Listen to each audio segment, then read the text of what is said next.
Welcome to Justice Counts, the podcast that goes beyond the law to what's important to you. Equal justice for all is a guidepost for our nation, but how do we achieve that? Here are your hosts, writer-commentator Bob Gatty and novelist-attorney Mark M. Bello. Hey guys, thanks for joining us today. We hear a lot about sex abuse in the Catholic Church and other church organizations as well. But what if a priest took it upon himself to publish those who committed such atrocities? That's our topic today on the Justice Counts podcast, co-hosted with Mark M. Bello, whose first legal thriller novel, Betrayal of Faith, is based on a case that he handled as a young attorney that involved a priest who had abused his client. Stay tuned. From archaeological digs in Israel to life in both Protestant and Catholic seminaries, to launching tech startups in Silicon Valley, Tom Hogan has led a fascinating life. He's worked with a team at the Harvard Semitic Museum to decipher the Dead Sea Scrolls, developed one of the first programs for introducing the Holocaust into high school and university curricula, and has lectured extensively in Holocaust studies. He also found time to become a venture capitalist, founding Crowded Ocean, which has launched 51 startups, with 17 either going public or being acquired. And he brings this diverse and rich experience to his writing, both fiction and nonfiction. His new book, The Empty Confessional, answers the question, what if an avenger priest came after Catholic predator priests?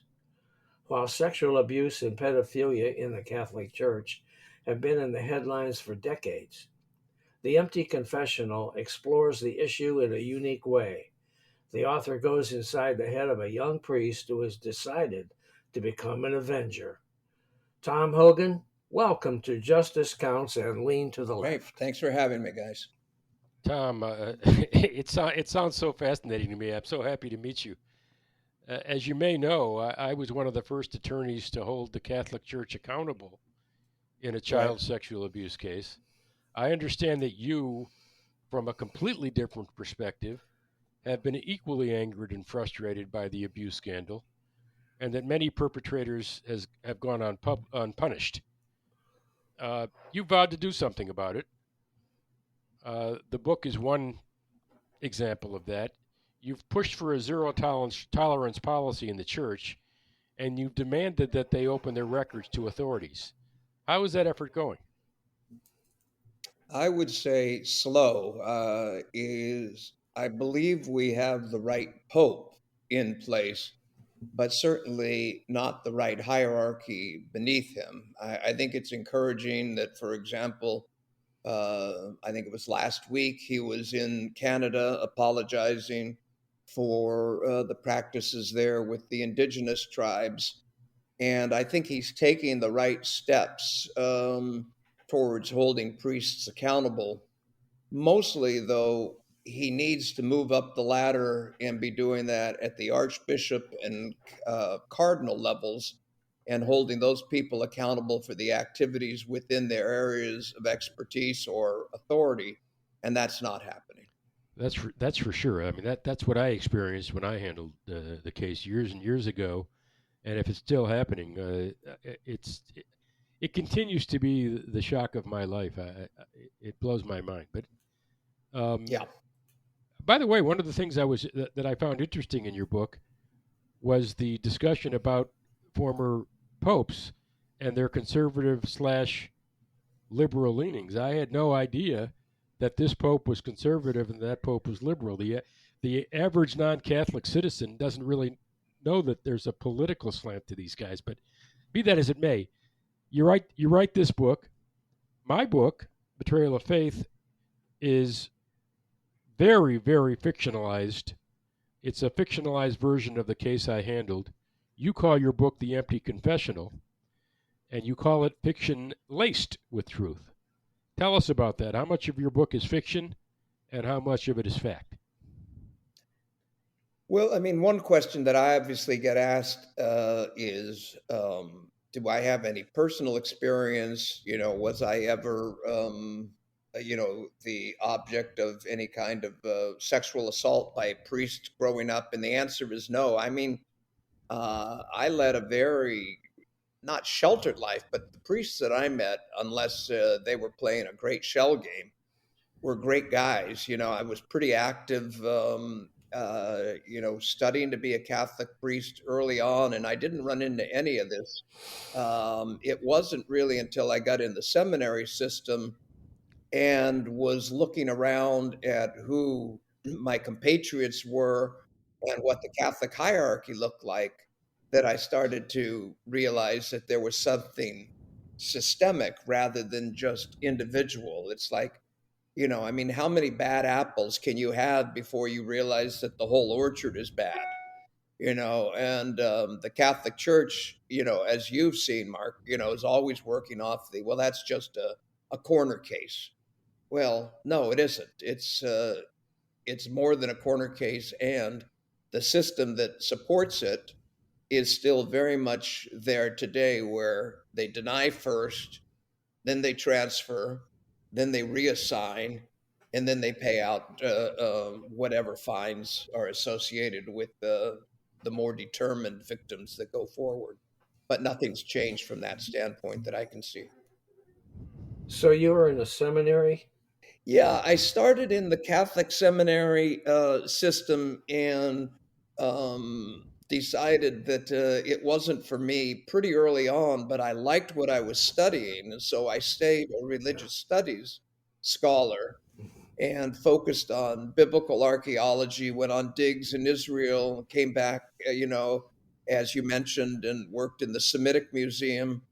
Um, and then wound up living and teaching as I was pursuing my academic career in Protestant seminaries, either at Harvard. The Harvard Divinity School was kind of a mixed bag. And then I did some graduate work at Drew University, which was Methodist. And I'll tell you the contrast between the Protestant approach to the priesthood or the ministry and the Catholic approach, I wouldn't have known unless I'd spent time in both systems. It's radically different. How is that? The easiest way I can explain it, because I had to kind of give lectures on it after a while because no one really had the same, individual perspective or experiences that I'd had, is if you look at the Catholic model, envision an hourglass where up above with all of the sand is God and the teachings of the church, and the bottom half of the hourglass is the faithful, in the case of Catholicism, over 1 billion people. And the role of the priest is that pinch point between the two halves, where the priest has to interpret God to the masses and represent the masses up to God. That's a pretty tough job description. Okay. Now, I go over to the Protestant seminaries. And for example, in my last year, if I had stayed in the Jesuit system, I would have been going through all of these intellectual, called the spiritual exercises, to learn how to be God's representative on earth and God's interpreter. I go over to the Protestant seminary, and their last year, they're taking classes in marriage counseling, how to run a youth center, Bible study. Everything was, the model was so different from the hourglass. It was more like the priest was down at the bottom and he was pushing the people up on their own to get closer to God. And that was a facilitation role rather than an authoritative interpretive role. And I think it shows the pressure on a Protestant minister is far less than on a Catholic priest who's being taught, you're God's representative and you're interpreting some pretty intense stuff to the people you serve. So I was fascinated by the difference. That's really interesting. It's especially interesting to me, I'll just say, because my father, who was a former Catholic, after he returned from World War II, decided to become a Protestant minister, and went to when I was a little boy, went to a seminary, of course, and came out and was a minister for many years. 97 years ago, And this was, Tom.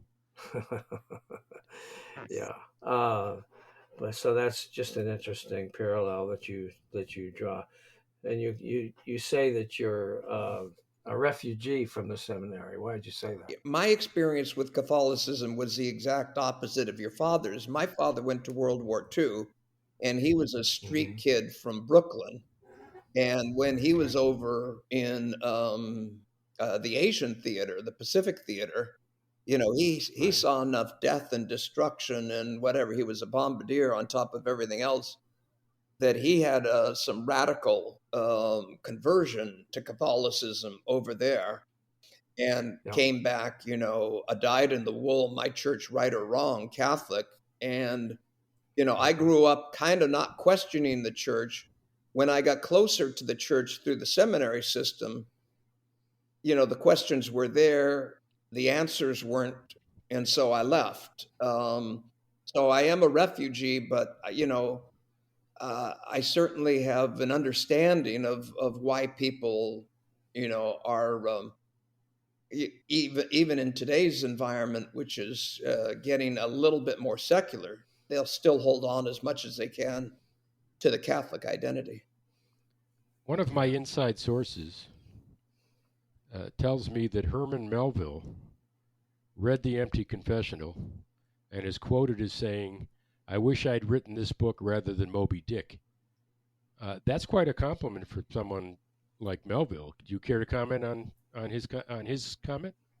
Well, he got his copy of the book from Hemingway, and Hemingway liked it as much as Steinbeck did. So yeah, I mean, those guys have reading groups up in heaven just like we do here, and that book kind of was a pass around. I was really proud to hear. Um, so yeah, I mean, Melville. Yeah, I like what he had to say, but Fitzgerald, I think, was even higher in his praise. But you take it where you can get it. I understand. I'm still waiting. Yeah. Why do you write about these kind of topics? I mean, you wrote about the Holocaust, and now this, and what was the other one that you mentioned a minute ago? The other one was about sexual violence in the prison system. Yeah. So, I'm just a happy guy, and but the thing is, guys, when you're starting out as a writer, they say write what you Uh huh. know. And people look at me like, my God, how warped must you be if you're writing about rape, pedophilia, and the Holocaust? But on the Holocaust, I was a Holocaust scholar, so obviously I knew something about Uh-huh. that. Um, when uh, when my wife and I met, she was the head of the Rape Crisis Center in the Bay Area, San Francisco Bay Area, and she recruited me to be a counselor for two audiences that were underserved by her organization. One was the male victims of rape, especially in the prison system, and then also husbands of rape victims who had no idea how.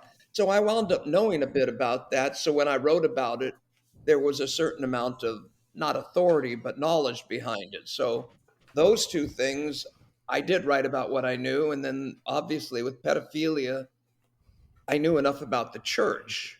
I just had to be more aware of how the church handled its pedophile cases and its pedophile priests. And that's where a little bit of research goes a long way. Well, the insight into the workings of the church, and the day to day connections between priests, I found to be really interesting in your book, Tom. I thought that added a great deal, and it was fascinating to read that. I did as well. Thanks. I looked at it's interesting that the difference between the book I wrote and the book he wrote. He wrote much more of his experience with the seminary and the priesthood. I wrote from the experience of a lawyer suing the church Right. for covering up the crime. And all of my books deal with some aspect of how a lawyer would approach a particular abomination like pedophilia. So, to your point, authors do write what they know, and part of that is accepting criticism from those who disagree with you. Gabe Russell. I want to talk about Gabe Russell. He's a very interesting guy. He's only 27 years old. He becomes a priest. He's kind of thrust into action because of the infirm condition of his predecessor, the Monsignor. So this is his first assignment, correct? Correct. You describe him as both religiously and sexually frustrated. Mm-hmm. What's going on in his life that is causing these frustrations? Well, I mean, and this part, I can speak with a little bit of authority because, when you're studying to be a Catholic priest and you're coming of age in the 60s and early 70s, the way that I was, your spiritual side is going to come into direct conflict with your awakening, whether it has to do with, sex, drugs, rock and roll or whatever. And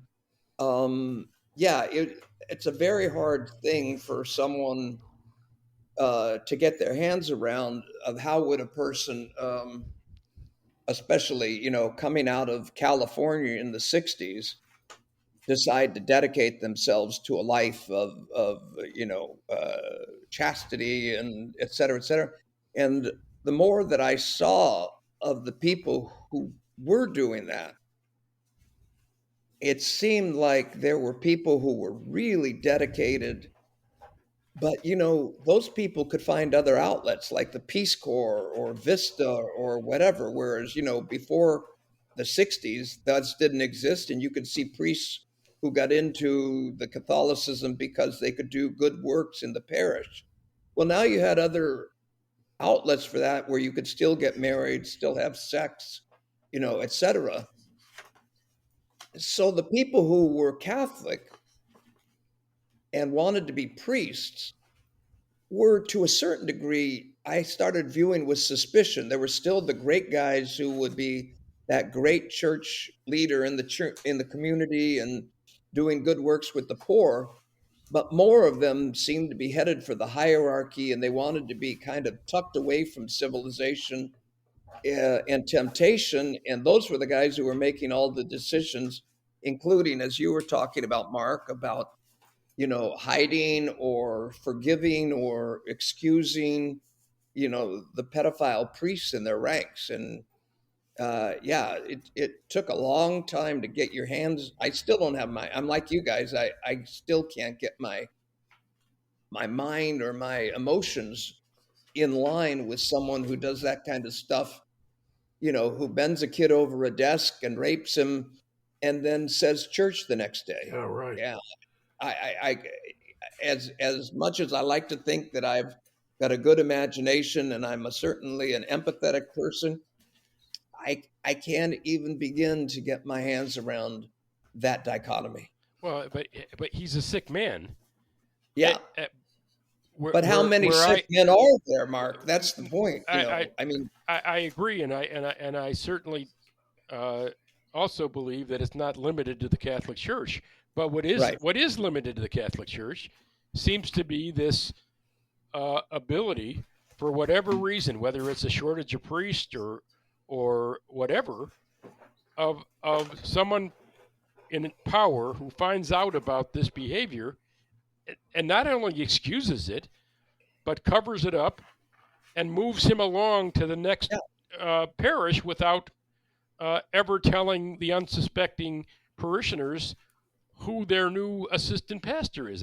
It's just mind-boggling. But no, it's there's one thing. There's no excuse for protecting someone But if that's what you did, and you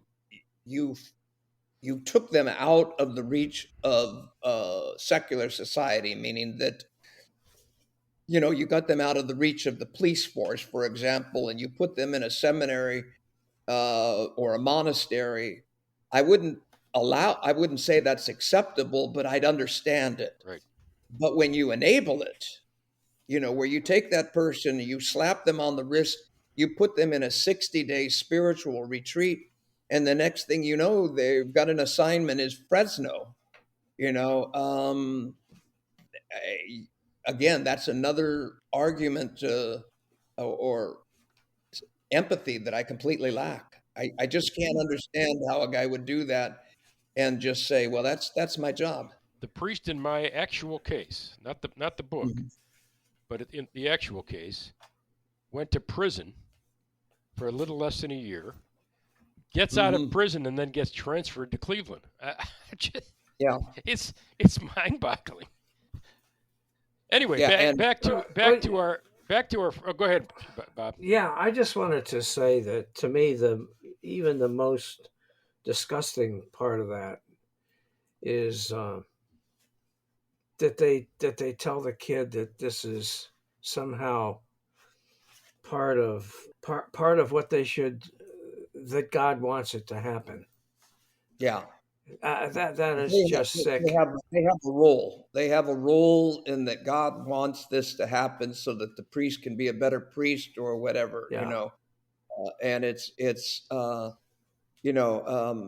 there were two things that I was telling people that I just can't get my hands around emotionally.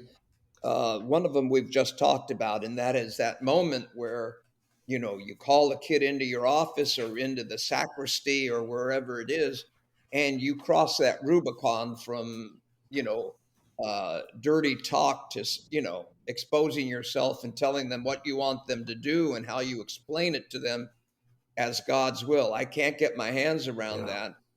The other one I couldn't get my hands around as I was writing the book is, let's say that I was a pedophile priest who was charged with recruiting the two of you guys who are new priests to the area. hmm And, you have to do this kind of successive approximation. I don't walk up to you the day that I meet you and say, "Hey, how would you guys like to go screw a couple of kids tonight?" yeah, But somehow I need to cultivate you guys and get an idea of whether you're receptive to that. hmm But still, there's going to be a line in time where I have to say to you, as two adult men of God, "Hey, we're going to have a party tonight with kids under the age of 14 and rape them. Are you in or out?" I just can't have, I can never figure out how that happens in a way that you don't get booted out of the priesthood 3 days later once you're reported. Five seconds later. Yeah, it's like, those are two things that, even though I wrote the book, still left me gasping, at the audacity. It's funny that you say that. I once in a while I pick up my book and read it, and I'm sections of it, and I'm like, I I cannot believe that this stuff happens out there. Yeah, Yeah, in Gabe Russell's case, he finds out about um, these events, rape and sex abuse. I presume he gets the job, right? right. He gets the job, and he's now engaged in taking confessions, and Mhm. that's how he finds out about rape and sex abuse. May I presume that and this is the other thing that boggles my mind. May I presume he won't violate the seal of the confessional?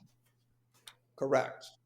And that is what prompts him or forces him, depending on your perspective, to take issues into his own hand and start exacting revenge, because the what transpires in the confessional is completely sacred, in terms of you can't go to the police about it, you can't go to other people about it, etc. And as a result, you're kind of getting a free pass when you go on in and talk to the priest about what you have done or what you're planning to do. And you're forgiven. And you're forgiven. Yeah. Well, how does he exact revenge? Well, this is where you take a certain amount of license as a fiction writer. But, he was because he was religious in a tough neighborhood. He was always getting the shit kicked out of him, and so one of the rabbis that he knew from an interfaith program that he goes to introduces him to an Israeli expert in defense, and Israel has a form of self-defense, a martial art called Krav Maga, which is a very direct, very brutal, very forward-facing martial art. It's taught to its soldiers, as a means of not only self-defense, but hand-to-hand combat and inflicting. And that's what he uses on the spousal abusers and rapists that he discovers through the confessional, and then the priests when he moves on and starts including them in his administration of justice. Whoa. Let me get this straight. His moral compass prevents him from violating the confessional seal, but at the same time, he's been highly trained at hand-to-hand combat and can kill with his bare hands, correct? Correct. Thanks to our Jewish friends. You got that, Bob? Yeah, I got it. Nice. You better be nice to me. He's apparently willing to assault or even kill the perpetrators. Yes. This is the ultimate oxymoron. Is he? Well, that's it. Is he a good person or a bad person? You asked me why was he conflicted. I mean, A, he's discovering all of this stuff about not only individuals but his church, and then B, he's got spiritual and legal handcuffs on him in terms of trying to deal with it. So all he's trying to do in his mind is eliminate those people's potential. In the Catholic confession, at the end, you have to say a prayer where you say, I will sin no more, kind of thing. You're promising to sin no more and avoid the near occasions of sin. And so what he says to these people is, I'm going to make it possible for you, at least when it comes to rape, to honor that sin no more. Meaning he goes on in and does a tattoo job on their groins, rendering them incapable of not just rape, but erections. So again, it's a happy novel. Yeah, it is. I want to know, Tom. First of all, did you ever learn how to do that form of martial arts? No, but I lived over in Israel, and I knew enough of the guys who were trained in it by the IDF that I had a profound respect for it. Well, how much of you can be found in Gabe Russell, and how do you feel about this kind of vigilante justice? Well, I would say I resonate enough with his conflicts because, growing up, I could see, the beauty of some of the Catholic teachings, especially the teachings of Jesus, as well as just the bizarre practices. The more I studied about Catholicism and stuff like where they got the ideas of perpetual virginity for not only Mary, but, for girls under the age of marriage and whatever, it was like, I'd go, whoa. So, yeah, I never was a ninja seminarian, but I certainly had the same conflicts that he had. And you're 18, 19, 20. There was a woman who, just as he is attracted to a teacher, there was a woman there in my life, and I'm sitting there going, okay, so what do you do with this? It's not going to go away as you're for the rest of your life. If you're attracted to women, you're stepping into an arena where they're off limits. Yeah. So there's some of it, no doubt about it. Okay. So there's actually two women that you introduce in this novel. One is the woman you spoke of. Her name is Michelle, and he becomes Mm-hmm. attracted to her. The other is Carla, and she's the detective that's been assigned to investigate the attacks. And Right. and in a really cool piece of writing, um, Carla goes to Gabe and seeks his help rather, solving the crimes. He knows he Right. has insight into the church. He knows he has insight into pedophilia within its ranks. She's unaware that he's the dangerous criminal that she's trying to catch. So it's an interesting little plot dynamic. Tell us about these two ladies, and how do you like writing women versus men? Well, it's a great question, and there's actually a third woman in there as well, and that is his best friend is a nun. Her name is Jenny, and they go to movies together. They go out for dinner, and I will say this: even I have problems at times, with Gabe as a real person as opposed to an archetype. But everyone that I know who's read the book loves Carla. They just think that she's witty, but she's got dimension. And um, I think if I did anything right with the book, it's that, because people have told me, hey, have a series where, I mean, forget Gabe. He's great. Yeah, maybe he can be a sidekick, but we want to read more about Carla. I've had that happen to me. So I kind of feel like, I got it right. But with the new book that I'm writing, I have three friends, all women, because there's a lot of women characters and the protagonist, and actually three of the four major characters are women. I have women friends who their only job is to call bullshit on me when I'm out of my depth, is to just say, yeah, that's exactly what a man would think that a woman would be feeling right now. And trust me, we wouldn't. And so their job is to be my woman whisperer, for lack of a better term. They're my coaches when it comes to writing women And characters. it caused you to change things? Pardon? It caused you to change things? Oh yeah, no doubt about it.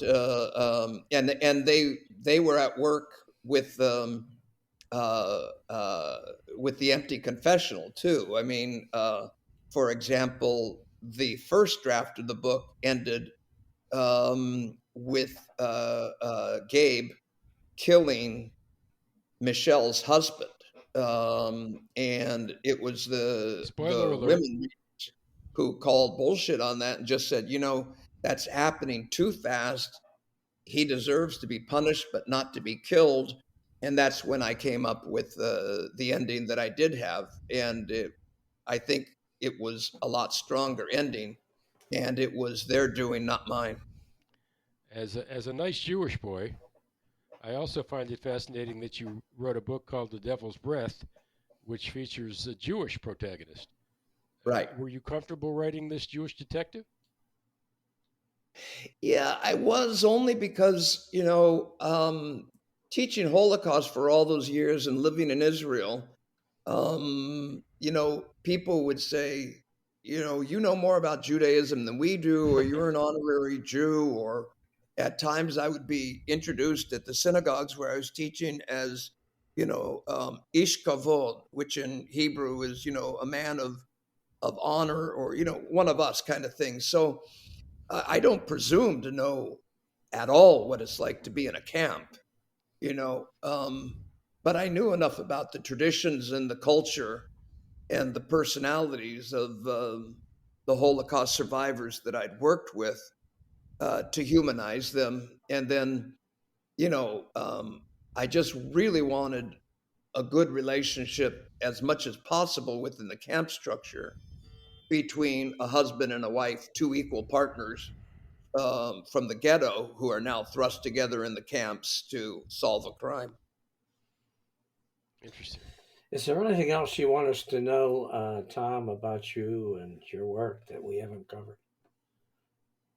No, you guys have been pretty thorough. I will say that uh, the next book is going to take more time.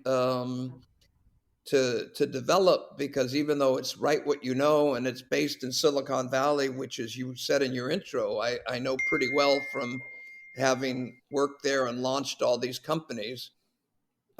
This one is going to take some digging, because I'm looking into real science here, and that is the idea of the movements now towards longevity, new technologies that are allowing us to live to 120 or even 150, and how that would disrupt society, our individual lives, etc. So this time around, as I'm writing the book, I'm writing a blog about writing the book for authors who get stuck and are looking for ways to get unstuck. So if I people got are to interested, subscribe to that. Yeah, that's yeah. really interesting.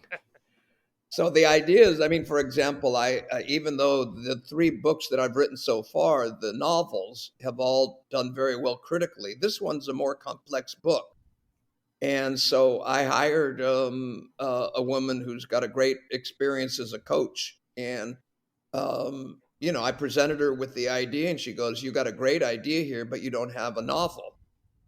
And, so my experiences writing this novel, I think are worth sharing with other people. So, if they like what they read from me, or if they're looking for just some tips on how to construct their own novel, they can go to my website. It's tom-hogan.com, and I just started posting August 1st, and I'll do every 2 weeks as I continue with researching and writing the novel. That's The nice thing about fascinating.